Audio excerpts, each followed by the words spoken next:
এই আনন্দের দিনে গভীর বেদনার সঙ্গে জানাচ্ছি, জুলাই অভ্যুত্থানের সম্মুখ যোদ্ধা, ইনকিলাব মঞ্চের মুখপাত্র শরীফ ওসমান হাদির উপর সম্প্রতি যে হামলার ঘটনা ঘটেছে, তা শুধু একজন ব্যক্তির উপর আঘাত নয়, এটি বাংলাদেশের অস্তিত্বের উপর আঘাত, আমাদের গণতান্ত্রিক পথ চলার উপরে আঘাত।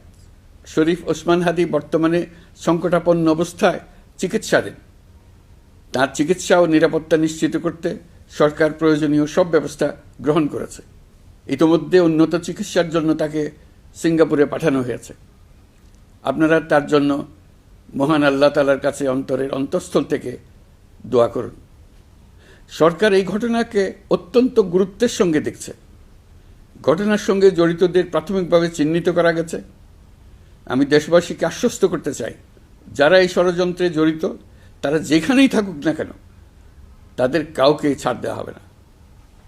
আমি পরিষ্কারভাবে বলতে চাই, পরাজিত শক্তি ফ্যাসিস্ট টেররিস্টদের এই অপচেষ্টা সম্পূর্ণভাবে ব্যর্থ করে দেওয়া হবে। ভয় দেখিয়ে, সন্ত্রাস ঘটিয়ে বা রক্ত ঝরিয়ে এদেশের গণতান্ত্রিক অগ্রযাত্রা কেউ থামাতে পারবে না।